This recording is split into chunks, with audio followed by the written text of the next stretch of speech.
Welcome. My name is Jennifer Blask. I am the Executive Director of International Admissions at the University of Rochester.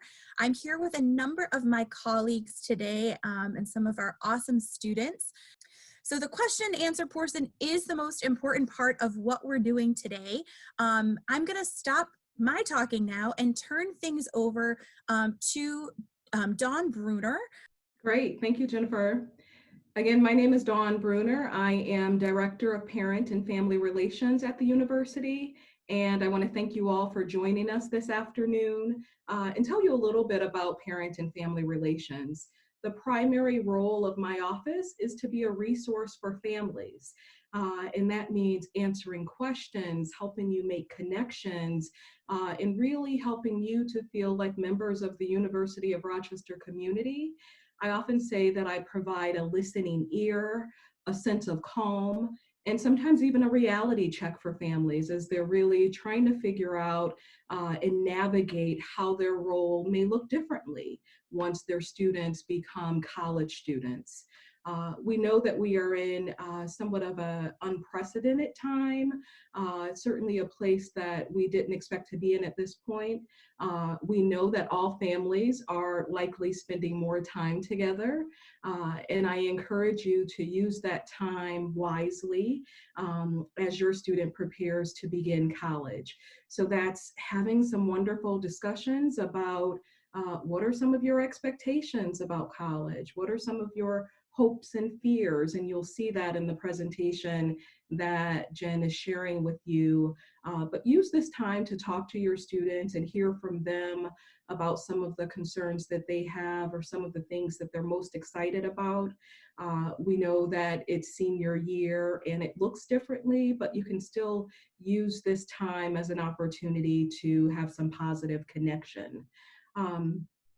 Parent and family relations, again, is a resource for families, and we want to be sure that you know that you can access this office with questions or concerns.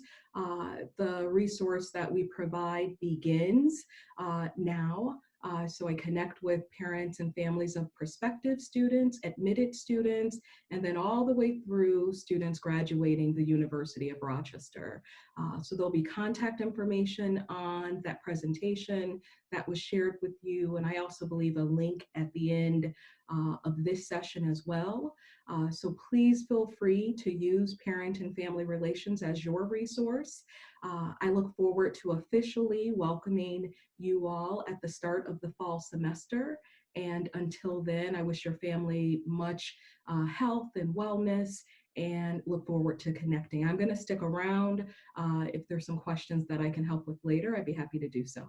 Thank you. Thanks, Dawn. I'm going to encourage all of you to start putting those questions into the question and answer box, the Q&A box, so that way we're ready to go and have a good number of questions ready to go for our students. And I'm going to turn things over to Emily to introduce herself. Everybody, as Jennifer said, my name is Emily Torek. I am a current student here at the University of Rochester, so I am a senior. I'm originally from Edinburgh, Pennsylvania, but right now I'm actually still in Rochester. I live off campus, so I am still in my off-campus house. At the university, I have a double major in English and business with a minor in Spanish and certificate in literary translation studies. And then outside the classroom, I'm involved in a lot of student theater. I've also done a few internships, done a short-term study abroad, and I recently completed a senior capstone project for translation. So happy to answer any of your questions. Hello everybody, my name is Ifeolu Adefope. My friends call me Ife. I am an international student from Lagos, Nigeria. Currently still in Rochester. I live on campus right now, so I'm here till the summer starts and then we'll figure out what's happening after that. Outside the classroom, I am in student government. I am the Deputy Chief Justice of the All Campus Judiciary Council. I am a student alumni ambassador. I am in the Model United Nations Club, and yeah, that's about it. Hey guys, I'm Josh. I'm a junior from Scarsdale, New York. I'm actually here in Scarsdale right now. I'm not in Rochester. I'm a computer science major with a minor in history. And outside the classroom, I'm on a competitive trivia team. I'm a TA for the computer science department and I'm also the president of a Greek letter organization. Hi everyone, my name is Mansoor. I am also an international student from India, but I'm currently in Rochester too. I'm a double major in biology and environmental science. Outside of school, I am involved with the Campus Times, which is our campus newspaper. So I write and edit articles for them. I do research in the medical center, and I was working on Alzheimer's disease. And I'm also a residential advisor for first year students. Awesome. Thank you, guys. So our first question, we'll get right into it, is what surprised you the most during their first few months at Rochester? I know for some of you, this was a little while ago. So kind of what maybe was different than what you expected? This can be good and bad.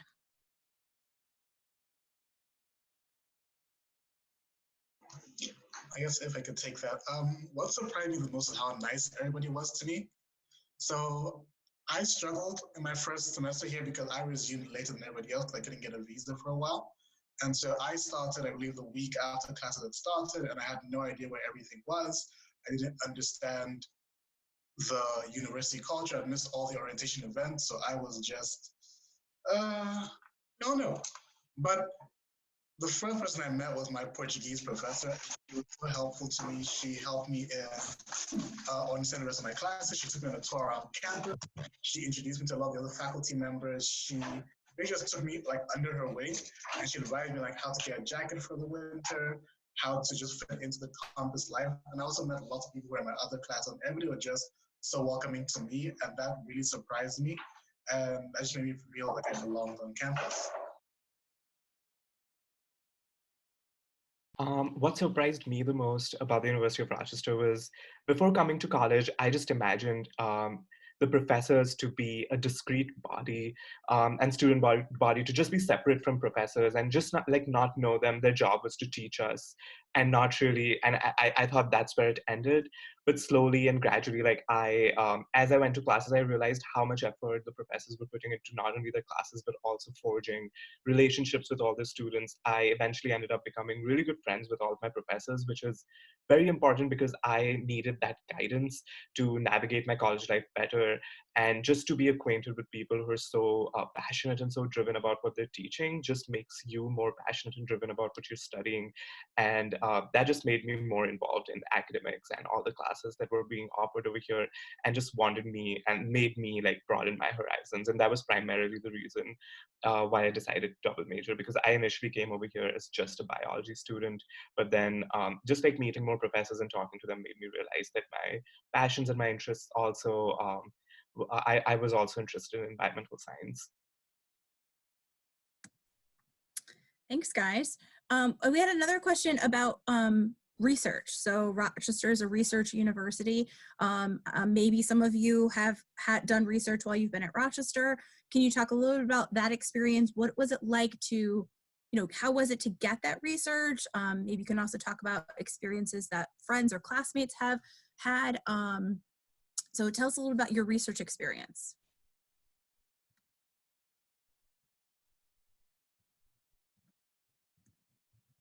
I can go first. As I said before, I'm a biology student, so I was definitely interested in biology research. So I came over here. There's a whole database of all the professors who are involved in research. Since U of R is a tier 1 research school, that just means that every professor who teaches over here also does their own research, which brings a plethora of opportunities for all undergraduate students to get involved in research. So you go onto that database, which is just like a website with a list of professors who are doing research. I knew that I wanted to study a disease from a biochemical perspective. So I chose a lab that was studying Alzheimer's disease from a biochemical perspective. And I emailed the professor. I told him about my background and my experience in lab, which I had none. So I was not experienced in research at all. And then that professor wanted to meet me. I went to meet that professor, and then I just told them about what I wanted to accomplish and what I want to gain out of this experience. And they put me under a graduate student who guided me for a few months, after which I got my own independent research project to work on. And then I started doing my own independent research, for which I got credit. that I could use for my major. So it was a great experience. So I know a lot of people will come to the UFR and they will be like me who did not have any research experience, but the professors are more than willing to take you into their lab and help you gain as much research experience as you can before you start your own research project. And then there's always guidance available from graduate students as well as postdocs who are present in your lab to help you do your project. How about a follow-up to that? Someone saying they've heard that professors who tend to focus more on research than teaching. Is that true at Rochester? What's your experience been like? This could be for anybody. What's your experience like? How available are your faculty or not? Are they more about their research, or are they more interested in teaching? I can say for me, at least as a, sorry, I can say for me as like a student in the humanities, my professors have always been incredibly available, even though they are, doing their own independent research or editing books or, contributing to journals. They have always been incredibly open and available. Every professor for a class will have office hours where they, invite students into their office to just chat or ask questions, talk about upcoming projects. And so those are really great opportunity to take advantage of. I know I have a class right now that the professor actually requires us to come to office hours just so she can get to know us and get to know like how our writing is, even though she's like a very accomplished writer herself and has been published in like McSweeney's and other journals all over the country. Even outside of the humanities, I found this is true. Like professors are generally like very, very open and want to get to know undergraduate students. Even at like the Simon School, which I'm a business major at, like the professors are normally teaching graduate students, but also like have a real passion for teaching undergrads. And so we'll spend, significant time making sure that they are where they need to be and that they feel supported in their classes. Anybody else? Josh, did you want to add something? Yeah, I was just say that all professors are also required to have open office hours where they just have to like literally sit in their office. I'm a STEM student as part of the computer science department, so it's been really helpful like during classes where I've just had questions, being able to go in to my professor's office, ask them, sometimes to like help me with like problem sets. Yeah, it's just really nice because it's also just like easy to access. They all have their like office hours opened up on like their course websites or whatever, make it really easy for students to be able to reach out to them. And for whatever reason, like you can't make the office hours, say, for example, like me, when I have a class during one of my professor's office hours, it's really easy to just reach out to them by email. They're always super receptive, able to talk to you whenever works best for you. Awesome. So connected to classes, we've got a few questions about the curriculum, which we know is quite different than most other places. So can somebody talk about what sort of guidance you got from advisors, especially when you were a first-year student in picking your classes? And how does that change over time, maybe as a sophomore or junior or senior? So coming to campus, what's nice is basically every student is assigned an advisor upon coming to campus based on kind of your interests that you kind of pre-say when you come in. And every student's actually required to meet with their advisors before they can even register for classes. If you're a first year, you're literally not allowed to do it until you've met with them during orientation. So you're basically being helped the entire way through. There's never any like guesswork. And for navigating the cluster system, there's a lot of really great ways to do it. We have a cluster, there's an online site that lets you navigate by like either division, subject, keyword, course title, whatever it is. You can put in courses you already taken, so you don't have to start off initially taking a cluster. You can take a class in a division you find interesting, and then find clusters that have it in there, which is really convenient. It's really fun sometimes. I've literally just like gone through the cluster search system looking for things that are applicable based on classes already taken, just for my own interest. The advisors are also really good at helping students pick out those clusters. As I said, every student is assigned an advisor upon coming to campus. It doesn't mean you're always have the same advisor for all 4 years. Say, for example, you come in saying you're like, want to be a history major, but realize later on you're going to be a computer science major and declare that computer science is your major. Once you become a major, which you don't actually, once you declare a major, which you don't have to do until the end of your second year, which also makes it really easy to like kind of mix it around and take different classes based on your interests. You're then given a advisor within that department who can help you pick up those later classes, and they just know a lot more in depth about those later classes to make you kind of make better choices about your major and be able to direct you and have better connections within the system as well. I will also say that like most of the advisors at the College Center for Advising Services probably know me by name right now.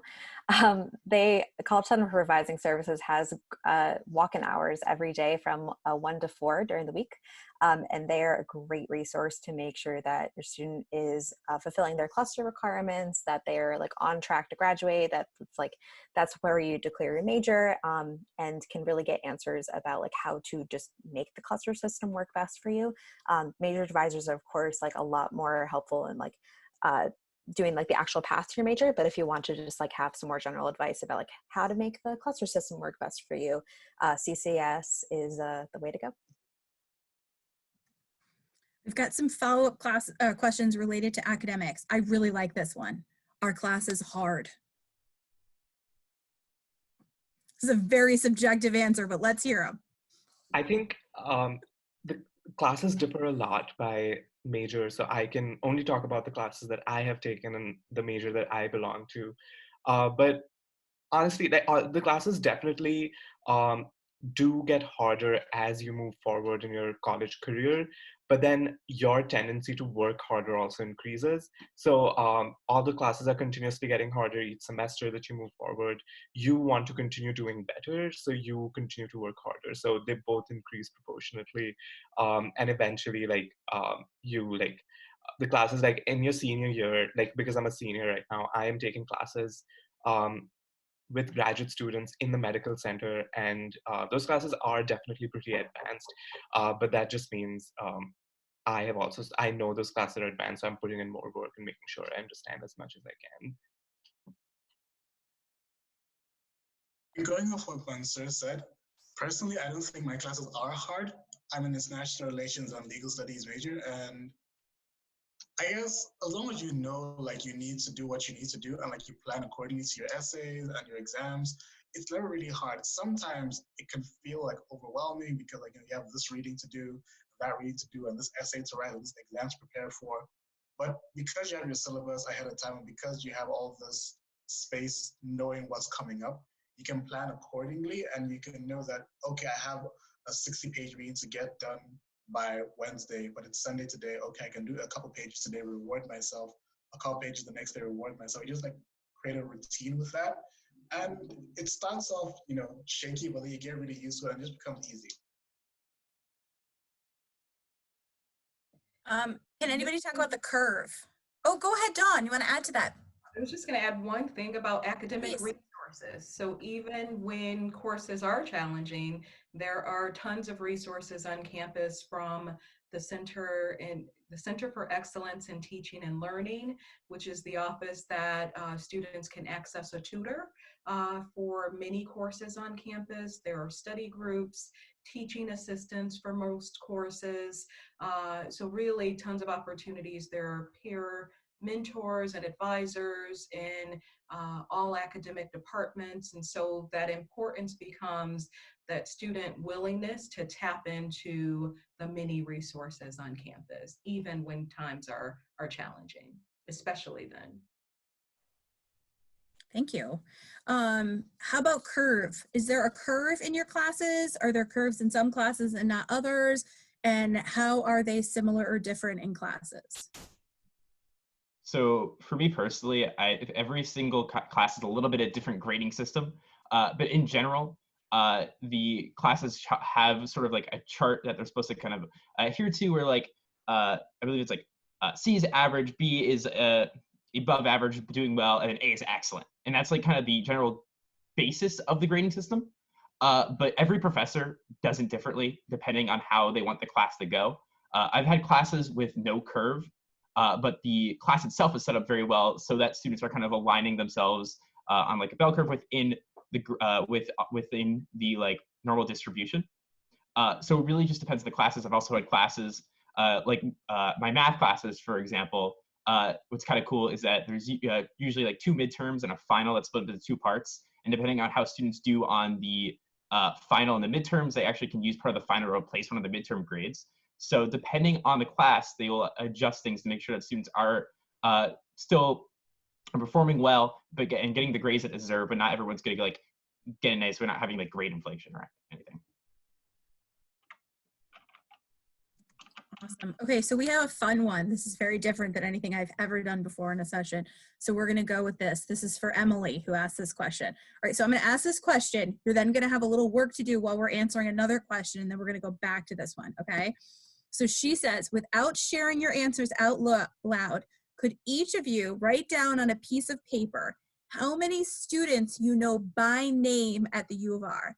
Now, I'm going to clarify, and you guys can tell me if college is still the same as when I went all those years ago. In college, I didn't know anybody's last name. Like, I knew my really good friend's last name, but that kid that lived 4 doors down in my hall, I only knew his first name. Is this still the case?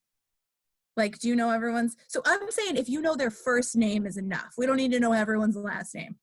But if you had to ballpark, we have about 5,500 undergrads at the University of Rochester. So think about your answer. We're going to move on, go to another question, and then we're going to come back and you're all going to reveal your number. So Emily, this is for you. Okay, let's move on. Let's talk a little bit about the weather, everybody's favorite topic, I know. I feel like it is good to be truthful and say that this morning when we woke up here in Rochester, there was just a little bit of snow and ice on the ground just to make us all shake our fists at the window. I know some of you are from very warm climates. So maybe especially those of you that are, can talk about, you know, how is the winter, kind of like what's the weather like in general? You know, how bad does it get? What do you need to get yourselves through? How long is it? You know, your whole diatribe, I'm sure you've done lots of times on the weather at Rochester. So who wants it? I can go first. You make a lot of sense to me, yes. Yeah, because as I said before, I'm an international student from India. I definitely was not used to as much snow. And before coming to the University of Rochester, I had definitely read about the weather and I'd seen pictures of our library just covered in snow. But coming over here, it definitely is as much snow as it looks like. Like if you imagine yourself trudging through snow for your classes, you are absolutely right. You will be trudging through snow in the morning to go to your classes. But the thing is, as slowly, like you just acclimate yourself to the snow, you acclimate yourself to the weather, and now I don't even mind it that much if it's snowing. It's just something that's happening, and I still go to my classes. Everyone just still performs their regular activities, no matter what the weather is like. And I just feel the best part about it is that it's not as if I am the only one who is going through this weather, who's going through the snow.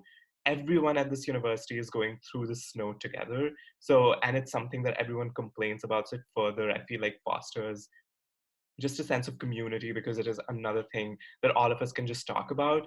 Additionally, I'm sure you guys must have seen pictures or heard about tunnels that we have on our campus, which means that most of the academic buildings that we have on campus are connected to each other through the underground tunnel system. So you only have to walk a very short distance from your dorm to the tunnels, and that way you don't even have to step outside for the rest of the day to go to your different classes, because most of the academic buildings, as well as the library and the dining hall, are connected to each other through the tunnels, which is very, very convenient. So it definitely helps us escape the snow. And it again is something that just brings everyone together. And just like I'm pretty sure my friends, because my friends, we've practically graduated. All of us are in different places now, and whenever we talk, we still talk about how cold it is, how cold it was, and how we just like survived through it all. So it's just a great thing to talk about later. Anybody else have comments on the weather? I know this is a very important topic. Okay, you're all surviving. This is good. Personally, I want to say I really, really like the weather, and that's like this is good. It's an unpopular opinion. Most of the time, I really love snow so much. It makes me very happy when it's snowing. Like, okay, I don't like it when like you go outside and there's like puddles and snow and then puddles and snow. But then when you go outside and like everything is just like white and covered in snow, it's so beautiful. I love it so much. and makes me very happy. So yeah. You should be our spokesperson. I like this. This is good. Thank you for that very positive response. I'll think of you tomorrow if we have any snow on the ground, but hopefully we will not. It's all done now, right? Okay, let's go back. Remember our friend Emily. Did you guys all write down your number? Give me a thumbs up if you are ready to go for this answer. Okay, great. So now take your paper, hold it up to the camera so you all can give us your number. 200 to 250, 250 to 300. Josh, I can't read that. 70. It was 200. 200. There you go, Emily. I bet you all know more people than that, by the way. 70, I think, is particularly low, my friend. I think there are 70 students in just the Meridian Society. I mean, just like off the top of my head, like 70 came to mind straight. Did you just name them all real quick? Yeah. Wow, that is impressive. All right, Emily, there we go. We indulged that. That was a fun one. All right, so let's talk a little bit more about like life on campus. So first, I think this is a good question because 2 of our 4 students are still on campus. So can you talk a little bit about, what has the university done during kind of this COVID time? And I think this is a question for all 4 of you as well, but maybe we'll hear from them first about how has the university helped with your transition to online classes? What sort of services maybe are still available for you, but how have they supported you during this time? So on campus, we're allowed to stay in our dorms, and some of the basic necessities were still left open. So we have the dining hall. One of the dining halls is still open, and the pit, which is a secondary dining hall where you can like buy food to eat, is also open in the early hours of the day.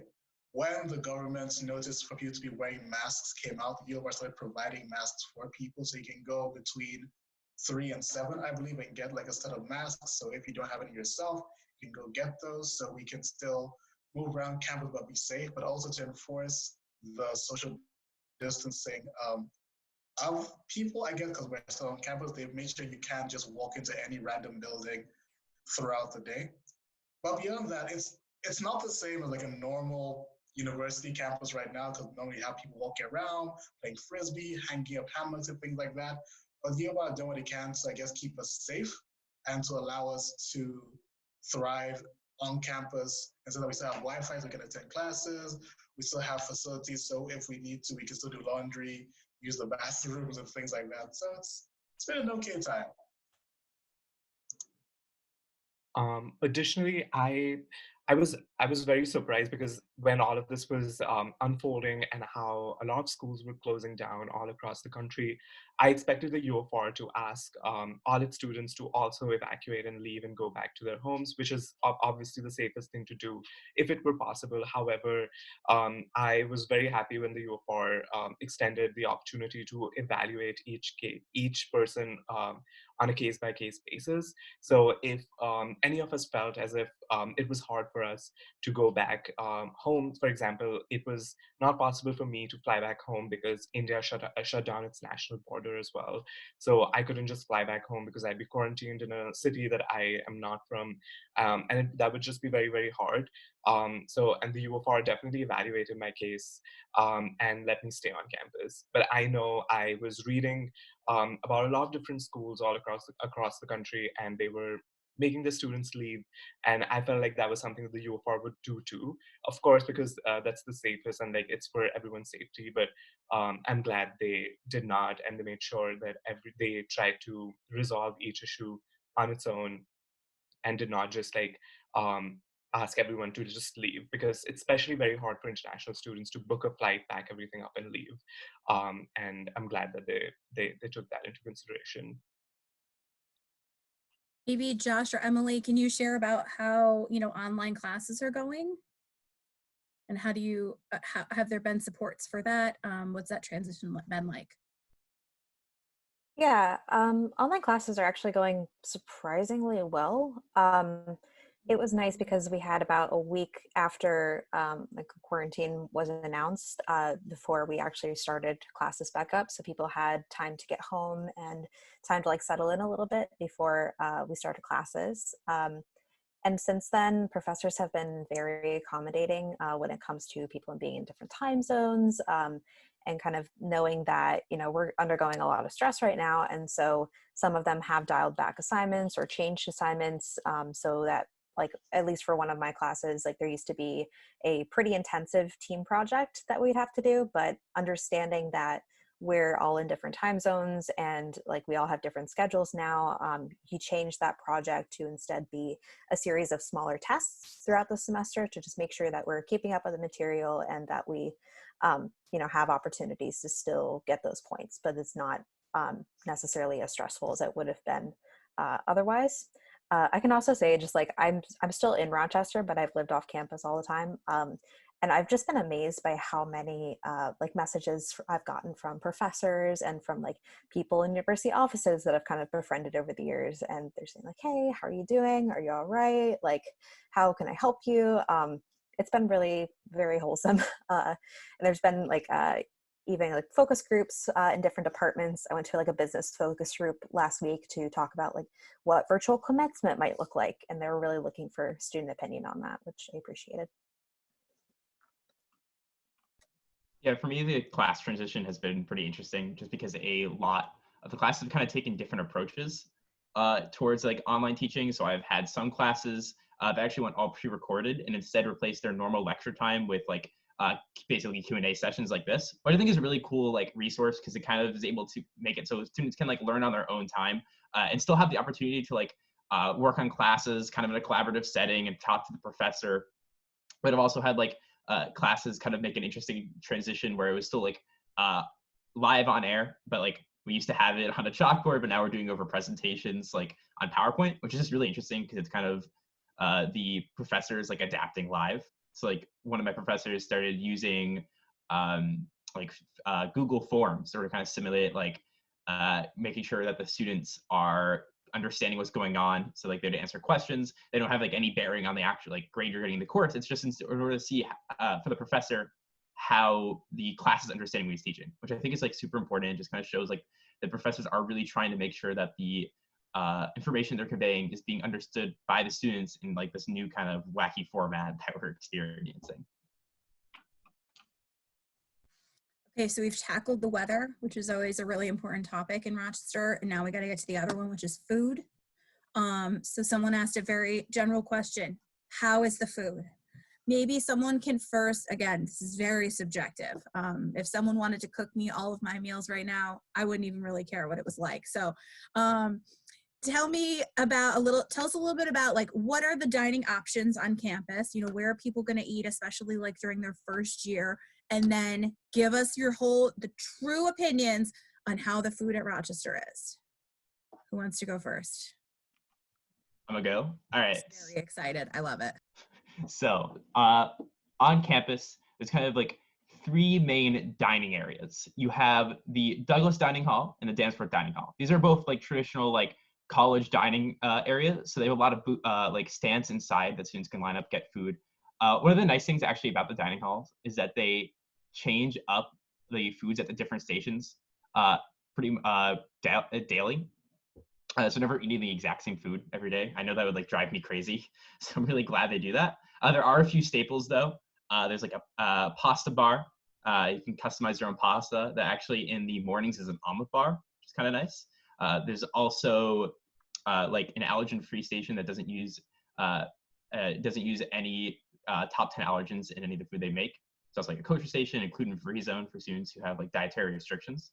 What's actually nice is since we make all of our food on campus, there's, like, menus next to all of the booths that, like, list all the ingredients, so you never have to, like, worry if some, like, allergen is going to be in the food. It also is on the UR app on your phone, so you can check before you even go to the dining halls. We also have the pit, which I think was mentioned earlier.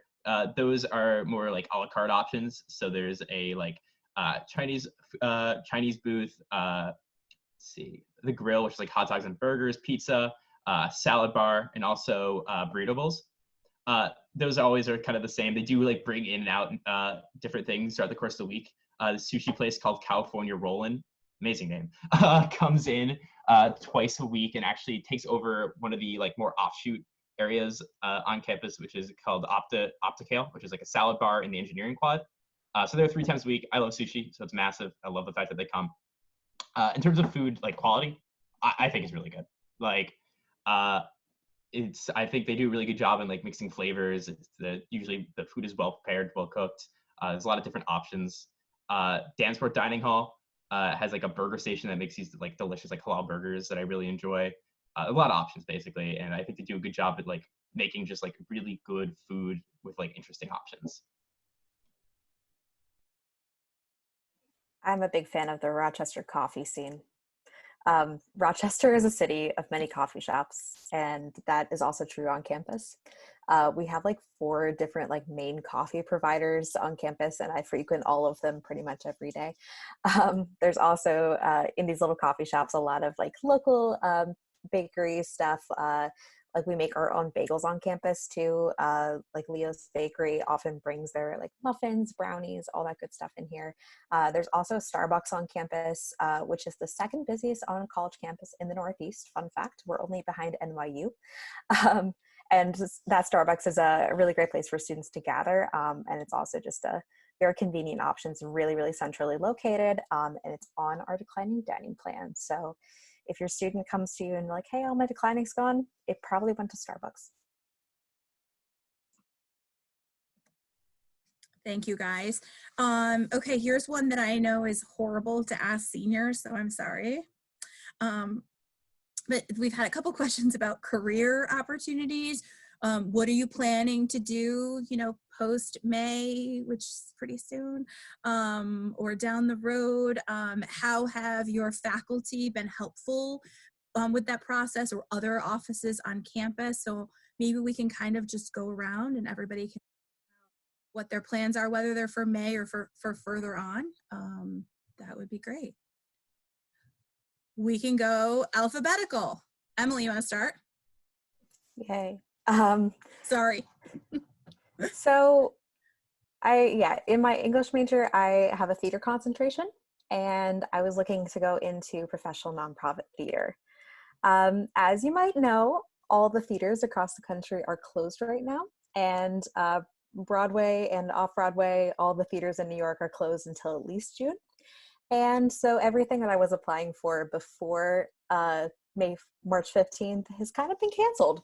So I'm working a lot with the Green Center right now to kind of reevaluate. I'm applying to jobs in publishing right now, which are still hiring, as well as like grant writer positions, other sort of like writer positions that I'm qualified for because of my English major and my business major. So trying to make the best out of a kind of crappy situation. But yeah, it's been pretty helpful. I'm also in touch with a couple theaters in town here in Rochester that if they are able to open up by the fall, I might be able to have some opportunities to shadow people, intern with them, so I can, you know, get some more experience while New York kind of figures itself out.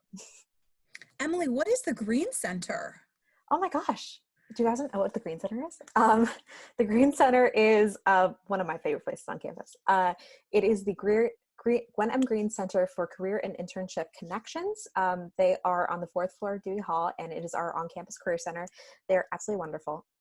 They have an army of career counselors available pretty much that specialize in every single like major / interest after graduation. So I know personally I have like 3 different counselors I can go to for like arts and entertainment, all that kind of thing.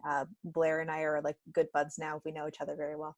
And so those career advisors are there to help you with any sort of like career related question anytime during college, whether that be resumes, cover letters, interview prep, how do you find different job opportunities, how to network, all of that good stuff. They're super helpful. We also have peer advisors that hold like walk-in hours, just like the College Center for Advising Services I mentioned earlier. They also do walk-in hours Monday through Friday at 1 through 4. So you can come in and ask like really quick career-related questions. They also have 2 different platforms that are pretty helpful for students looking for jobs or internship opportunities. One of them is Handshake, which is like a LinkedIn, which is kind of specific to U of R. and it shows you job opportunities as well as internship opportunities and can connect you with Rochester alumni who like work all these places. And then we also have the Melior Collective, which is kind of a joint thing through the Green Center and through the Alumni Center.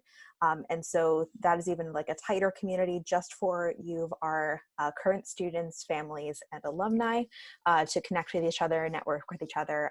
I've been using that a lot lately because there's multiple alumni in like markets I'm looking to go into. So I've been just messaging them and asking them about their experience. I'm actually like drafting an email back to one lady who works in nonprofits in San Francisco. So looking to learn a little bit more about their experiences, and the Melior Collective is a great way to go. It looks like my college just shared a link to the Career Center's website. So if you want to learn more, though, Emily, that was a fantastic overview. You can do that there too. I love the Green Center. Next victim to this question. I am planning on going to law school. The end. Thank you for coming to my TED Talk. All right, I guess that's me now. So I'm a junior, so I'm a little bit farther behind, I guess, in the process of like figuring out my career. And honestly, I'm still trying to figure that out. There's a couple of different paths for me depending on kind of my interests. Part of me just wants to go right into just the job, find some like software company to become a part of. Part of me also wants to go to grad school. So like figuring out if I want to go to grad school right out of college, or wait a little by being in like the field first is kind of like debate I've been having. So I've been like talking with my professor, my advisor about that. One of the cool things is actually one of the every student in the like K-12 school has to take upper level writing courses. And one of the classes I'm taking is communicating your professional identity. And part of that is that you're connected with what's called a real reader, who is like an actual person connected through the University of Rochester who actually like read different like resumes you produce, and also like do you do a mock interview with. And during my interview, I actually talked about that with him because he was a 3+2 student. So we discussed like what is the kind of like way to go.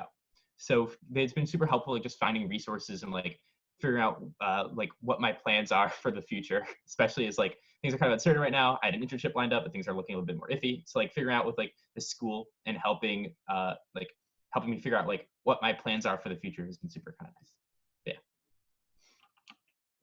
Yeah. So because I'm a senior, I'm pretty close to graduating. My plan is to get into academia and do research. Those are things that I'm very, very interested in.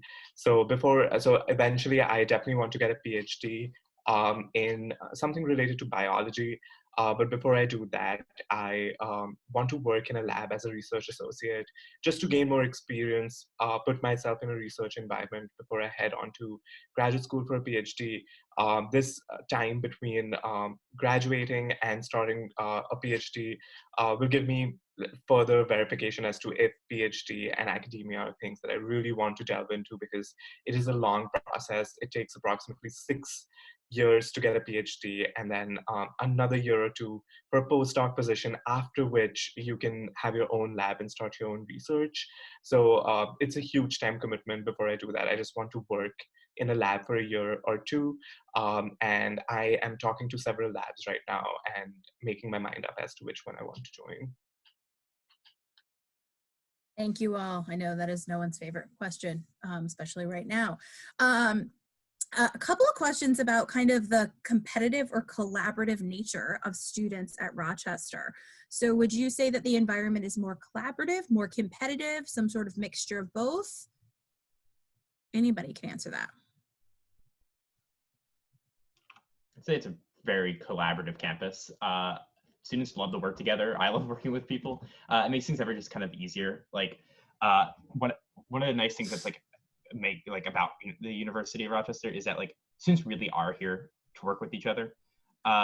So like for example, during my first year, I had this problem set with my class. I had no clue what I was doing, and I came into one of the libraries, Gleason Library, and I saw this guy that I knew was in the class with me because I sat 2 rows behind him in the lecture, so he didn't know I was in the class with him. But like I said, hey, can you help me with this problem? He said, for sure. I sat down with him. We did the problem together. ended up doing the entire problem set together, and we've done like pretty much every problem set since in classes we've had together. That was like during my first year. I'm now finishing my third. We've done a lot of problem sets, but like it's pretty often common to find students with like pretty similar stories. Everyone here is like here to help each other and like work together, make sure we all kind of get through it together.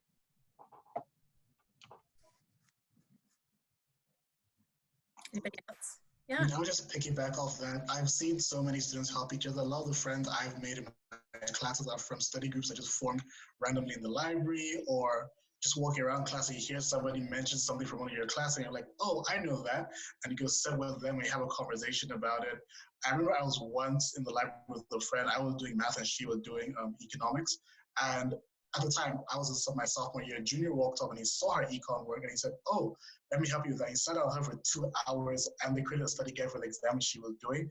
And we have no idea who this guy was. Like, I couldn't point him out in the crowd, but he took time out of his day just like spend time with us and like help her prepare for exam. I thought that was really cool. And you definitely get that energy in the U of R. If you just walk to the library on any given day, you see groups of students just doing work together, studying together, just being good students together. It's just amazing. So we're very collaborative. Thank you. Have any of you had internships or studied abroad while you've been at Rochester? And if so, can you talk about those experiences and also how you were supported to find them? Go first. So I've had 2 internships while I've been here at Rochester. The first one is the one I really love talking about because it was like through Rochester I was able to get it, and it really like kind of changed the course of my life. So the internship I had, it was the summer after my sophomore year, and the university had just launched this new program called the Humanities for Life internship program. It's run through the Green Center. And it was a internship program that allowed 10 like humanities focused U of R students to intern for pay at like a Rochester area nonprofit. So I was paired with the organization Writers and Books, which is a literary center in downtown Rochester. And I was working with the development manager there, as well as the executive director, and learned so much about nonprofit leadership and how to fundraise and the importance of all of that good stuff. And I was actually paid for my time by the university, which is like very rare when it comes to nonprofit internships. So that was a really, really great experience for me. Also, just staying in Rochester over the summer was a really fun experience. Like we sometimes like to say like the Rochester you see that while you're like a student here in the normal schedule, like the 9 months of the year are like the worst 9 months of the year. The best months of the year in Rochester are the summer.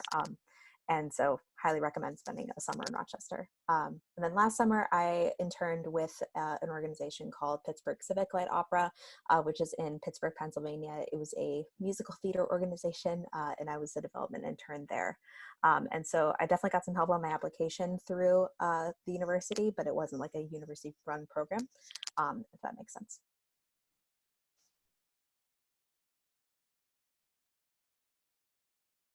I can also quickly talk about what I did for my summers. So I've also spent 2 summers in Rochester, again doing research because we have several labs in the medical center, and I was working on my research project, and I needed funding to support my research. And there are different grants that are available on campus that you can apply for which you have to submit a research proposal and have a research mentor who will make sure that you're on the right track. So after working in the lab that I'd been working for and already having my research project, already like making some progress on my research project, I submitted a research proposal, and fortunately it got accepted, and I had funding to stay here over the summer and work on my research project, which was a great experience because that was definitely the time when I realized that research and academia are things that I am genuinely invested and interested in, because I would spend hours and hours in lab over the summer without having classes, and I really enjoyed doing that. And that's when I was like, that's something I want to do after I graduate.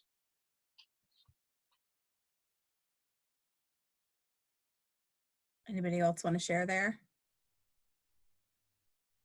I can go. So Yeah. after my first year, I did an internship in Long Island, actually, with a company called Nectar Services Corp. So while there, I was a software engineering intern. So I was working on like developing different scripts for the company to help them collect data. They basically like worked on like managing different types of telecommunications software. But it was really cool just because it wasn't like it wasn't like a kind of internship program in the sense that I was actually like just kind of treated as like another one of the employees, which I really appreciated. So I was like on like the work conferences. I was given different like tasks to do, which I thought was just really cool because I felt like it was a great experience for going into like the real workforce and kind of becoming like part of a larger company, which I thought was like just very useful for the future. Thanks. I think we have time for one more question, and that is if you can each share, and this time we can go in backwards alphabetical order so that poor Emily doesn't have to go first every time. But can you share why you chose the University of Rochester? I know some of you've got to think back a little ways as to what that was, but think about, what were some of the reasons that you decided to come here, since we know that's what, our students are going to be working on in the next week and a half or so. So when I was in India, I was in high school, and I knew that biological sciences, chemistry, and biology are things that I am very, very interested in, and that was something that I want to continue studying further. Looking at the University of Rochester, I saw that they had a plethora of courses that interested me and that aligned very well with my interests. So that was something that I had in mind. But additionally, when I was in high school, I was also very invested in the environmental sciences as well as English literature. Those were three things that I really wanted to continue working on even after high school. And I looked at the U of R curriculum and I saw that they had an open curriculum, which meant that I could, that gave me a lot of flexibility to continue working on all of my interests. After coming over here, I transformed two of my interests of environmental science and biology into two of my majors, and my interest of English literature into my cluster, which is something that all of our students do. And that way I got to continue working on all of my interests that I had in high school. And I feel like that was that this is something that I wouldn't have gotten an opportunity to work on if I went to a different school, because it's very hard to just do two majors. But then because of the flexible curriculum that we have over here at the U of R, I was able to not only do two majors, but I was also able to do a cluster in English literature, and I did not have to give up on any of my interests, which I'm really, really happy about. So for me, there's kind of three main reasons why I ended up choosing Rochester. The first was the like open curriculum. When I was looking for schools, I wouldn't go anywhere where I felt like I was gonna be forced to take classes. I was really worried about like not being just like interested in those classes I was taking. I didn't want to be like forced to take anything.